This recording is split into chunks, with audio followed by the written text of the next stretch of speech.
നിങ്ങളുടെ ഇഷ്ട പരമ്പരകൾ എക്സ്ക്ലൂസീവായി സൺ നെക്സ്റ്റ് ആപ്പിലൂടെ തികച്ചും ഫ്രീ ആയി ഇപ്പോഴേ ആപ്പ് ഡൗൺലോഡ് ചെയ്യൂ. ബെസ്റ്റ്, കൊള്ളാം, നല്ല ഐഡിയ. ജോത്സ്യനെ കല്യാണത്തിന് നേരം കുറിക്കാൻ വന്നാന്നോ അതോ ഞങ്ങളുടെ കല്യാണം മുടക്കാൻ വന്നാന്നോ? കല്യാണം നടത്തുകയോ നടത്താതിരിക്കുകയോ അതൊക്കെ നിങ്ങളുടെ കാര്യം. ഞാൻ കണ്ട കാര്യം പറഞ്ഞു. വിശ്വാസമില്ലെങ്കിൽ നിങ്ങൾക്ക് വേറെ ആരെങ്കിലും വിളിച്ച് ഗണിച്ചു നോക്കാം.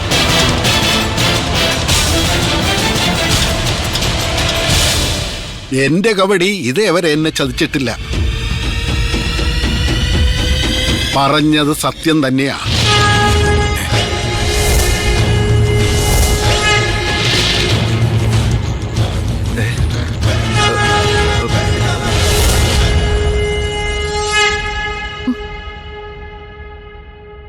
നിമിത്തം സത്യം.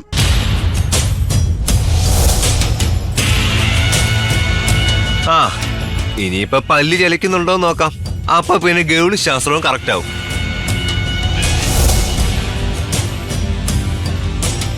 ഞാൻ പറഞ്ഞിരുന്നില്ലേ, ഇതൊന്നും നമ്മൾ ഒന്നിച്ച് ജീവിക്കാൻ വേണ്ടി ഇവർ ചെയ്യുന്നതല്ല.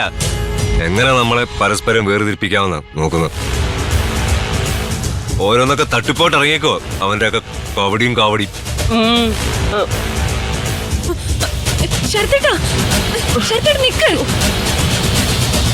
അച്ഛന് തൃപ്തിയായല്ലോ.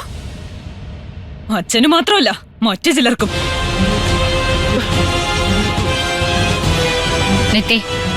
അറിവുള്ള ഒരാള് എന്തെങ്കിലുമൊക്കെ പറയുമ്പോ അത് മനസ്സിലാക്കാൻ നീ ശ്രമിക്കേ. നിങ്ങൾ എന്നെ കൂടുതൽ അറിവൊന്നും പഠിപ്പിക്കണ്ട. അച്ഛൻ നേരം കുറിപ്പിച്ചാലും ഇല്ലെങ്കിലും ശരത്തേട്ടനൊപ്പം ഞാൻ ജീവിക്കൂ. ആ കാര്യത്തിൽ മാറ്റമൊന്നുമില്ല.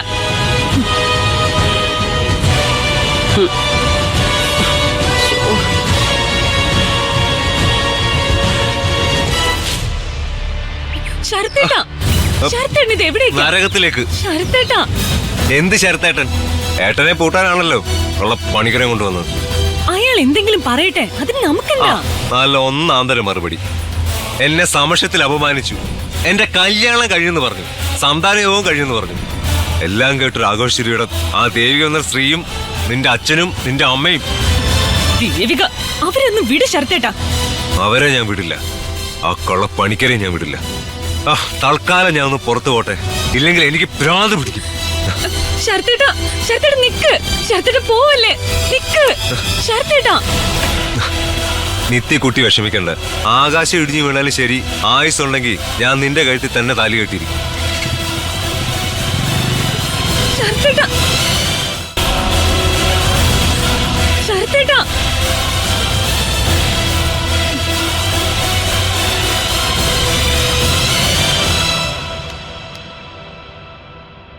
അമ്മേ, സത്യത്തിലിത് ഞാൻ വാങ്ങരുതെന്ന് ഓർത്തതാ. കവടിപ്പലകയിൽ കണ്ടത് അത്ര നല്ല കാര്യങ്ങളൊന്നുമല്ല. എന്റെ കൂടെ കവല വരെ ഒന്ന് വരുവോ? പിന്നെന്താ, വരാലോ. മോളും കൂടി വാ. എന്താ ജോത്സരെ ഒരു രഹസ്യം പറച്ചില്? അത് മനോഹരൻ അമ്മയോട് പറഞ്ഞോളൂ. തൃപ്തിയായല്ലോ എല്ലാവർക്കും. ആ പാവ ശരത്തേട്ടനെ പിണക്കി വിട്ടപ്പോ. നിന്റെ ശരത്തേട്ടനെ പിണക്കാൻ ഇവിടെ ആരും ഒന്നും പറഞ്ഞിട്ടില്ല. നിത്യേ, അറിവുള്ള ഒരാള് ഗണിച്ചു കണ്ടത് പറഞ്ഞു. അത്രയല്ലേ ഇവിടെ സംഭവിച്ചുള്ളൂ. ഗണനം ഗുണനം ഹരണം. ഇവിടെ നടന്നത് നിങ്ങളുടെ കളിയാ. എന്റെ കല്യാണം മുടക്കാനുള്ള നിങ്ങളുടെ കളി. മോളെ, അങ്ങനൊന്നും പറയരുത്. നിനക്കെന്റെ ചെറുമകളുടെ പ്രായമേ ഉള്ളൂ. എന്റെ ഗുരുക്കന്മാര് എനിക്ക് കാണിച്ചു തന്നത് ഞാൻ പറഞ്ഞു. അത് മോളുടെ നന്മയ്ക്ക് വേണ്ടിയാ. ഓ, ഗുരുവും രാഹുവും കേതുവും ചോയി. കല്യാണം മുടക്കികൾ ഈ 21ാം നൂറ്റാണ്ടിലും കറങ്ങി നടക്കുക. നിർത്തടി. നമുക്കിറങ്ങാം മനോഹര. എന്റെ മോള് പറഞ്ഞ വാക്കുകൾക്ക് ഞാൻ അങ്ങയോട് മാപ്പി വയ്ക്കൂ. എന്തിന്? മോളൂട്ടി ചെറിയ കുട്ടിയല്ലേ. പുതിയ തലമുറ ശാസ്ത്രലോകത്ത് ജീവിക്കുന്നവരാ. അവർക്കിതിലൊന്നും വിശ്വാസം ഉണ്ടാവില്ല. നമുക്കിറങ്ങാം.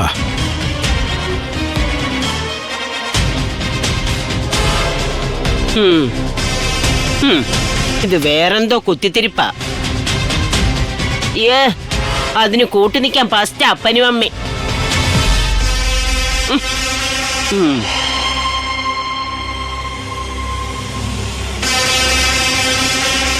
ജ്യോത്സ്യം ശാസ്ത്രമാണ്. പൊടുപ്പും തൊങ്ങലും വെച്ചില്ല കഥകളൊക്കെ പറയുന്നവരുണ്ടാകാം. പക്ഷേ ഞാൻ അത്തരക്കാരൊരാളല്ലെന്ന് മനോഹരൻ അറിയാമല്ലോ. അറിയാം. അതാണല്ലോ എന്റെ മകളുടെ കാര്യത്തിന് അങ്ങനെ വരണമെന്ന് പറഞ്ഞത്. ശരത്തിന്റെ കല്യാണം നേരത്തെ കഴിഞ്ഞു പറഞ്ഞ ശരിയാണോ? ആ ചെറുപ്പക്കാരന്റെ കാര്യത്തിൽ ഞാൻ എന്തിനു കള്ളം പറയണം മോളെ? അയാളുടെ വിവാഹം കഴിഞ്ഞതായിട്ടാണ് രാശിയിൽ കണ്ടത്. എനിക്ക് ഗ്രഹങ്ങൾ കാണിച്ചു തന്ന സത്യം ഞാൻ പറഞ്ഞു, അത്രമാത്രം. പിന്നെ ദൃഢദാമ്പത്യമൊന്നും അയാളുടെ ജാതകത്തിലില്ല. ഒന്നിലധികം വിവാഹയോഗം കാണാനുമുണ്ട്. ഈശ്വരാ, എന്തോ കൈവേഷം കൊടുത്ത പോലെയാ എന്റെ മകളെ അവൻ കുടുക്കിയിരിക്കുന്നത്. അവൻ കുടുക്കിയത് മനോഹരന്റെ മകളെ മാത്രമല്ല, എല്ലാവരെയാ. അവനെ വീട്ടിൽ താമസിപ്പിക്കാൻ തീരുമാനിച്ചത് തന്നെ വലിയ തെറ്റ്. വഴിയമ്പലങ്ങൾ തേടി നടക്കുന്ന ഒരു സഞ്ചാരിയാണവൻ. അവന്റെ മുഖത്ത് നോക്കിയപ്പോ തന്നെ, ഒരൊറ്റ നോട്ടത്തിൽ തന്നെ ഞാൻ അതിന്റെ മനസ്സിൽ ഗണിച്ചറിഞ്ഞു. ആ, അവന് വീടിടം വിഷ്ണുലോകമാ. പണിക്കരെ, ഞങ്ങൾ എങ്ങനെ ഈ ഏടാകുടത്തിന്നൊന്ന് രക്ഷപ്പെടും? മനോഹരൻ മോളൂട്ടിയെ കാര്യം പറഞ്ഞൊന്ന് മനസ്സിലാക്കണം. പഠിപ്പുള്ള കുട്ടിയല്ലേ. പഠിപ്പ് അത് കൂടിപ്പോയതാ കുഴപ്പം. ആവുന്നത്ര പറഞ്ഞു മനസ്സിലാക്കാൻ നോക്കിയതാ നിത്യ. പക്ഷേ നമ്മൾ എത്ര സത്യങ്ങൾ കണ്ടെത്തി പറഞ്ഞാലും അതിനു മുൻപില് അവൻ കള്ളത്തരങ്ങൾ കൊണ്ടൊരു കോട്ടമതിൽ കെട്ടും. അവൻ പറയുന്നത് നിത്യ വിശ്വസിക്കുള്ളൂ. നിറയെ വക്രരേഖകളുള്ള ജാതകമാവിൻ്റെത്. വളഞ്ഞ വഴിയിലൂടെ മാത്രം വിജയത്തിലെത്തുന്നവൻ. മനോഹര, വീട്ടിൽ വെച്ച് ഞാൻ മനഃപൂർവ്വം പറയാതിരുന്നൊരു കാര്യമുണ്ട്. പക്ഷേ അത് പറയാതെ പോയാല് എനിക്ക് മനസമാധാനം കിട്ടില്ല. ജോത്സർ എന്തായി പറയുന്നേ? മനോഹരന്റെ മകന്റെ ആയുസ്സെത്താതെയുള്ള മരണം അത് അപമൃത്യുവാണ്. ഈ ചെറുപ്പക്കാരനെ എന്താ അയാളുടെ പേര്? ശരത്ത്. ആ, ശരത്തിനെ ഈ വീട്ടിൽ തുടരാൻ അനുവദിച്ചാല് ഈ വീട്ടില് ഒരു പടുമരണം കൂടി നടക്കും. അത്രയ്ക്ക് അപകടകാരിയാണ് അയാള്. ആരെയോ സ്വാധീനിച്ച് എഴുതിപ്പിച്ച് കൊണ്ടുവന്ന ജാതകം നോക്കിയപ്പോഴേ എന്റെ കവടിപ്പലക എനിക്ക് മുന്നറിയിപ്പ് തന്നതാ, അവൻ കള്ളനാണെന്ന്. എന്ത് ചെയ്യേണ്ട ദൈവമേ? എന്തെങ്കിലും ചെയ്തേ പറ്റൂ, വൈകരുത്. പുലിമടയിലിരുന്ന് അത്താഴം കഴിക്കുകയാണ് നിങ്ങളിപ്പോ. എന്നിട്ട് രാവിലെ ഉണർന്നാൽ ഉണർന്നു.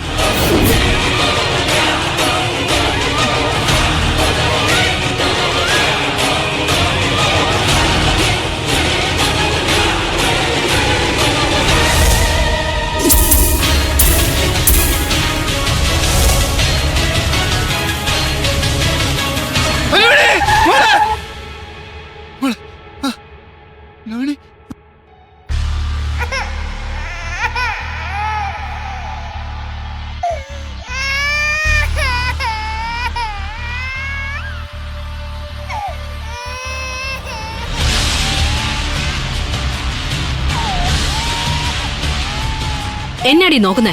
ഉള്ള ബോഡി. അയ്യാ, 1 മിനിറ്റ്. നിന്റെ തലവിധിയായിട്ട് കടവുളെത്തിയിട്ടുണ്ട്. ഞാൻ പോയി നോക്കിയിട്ട് വരാം. അമ്മ,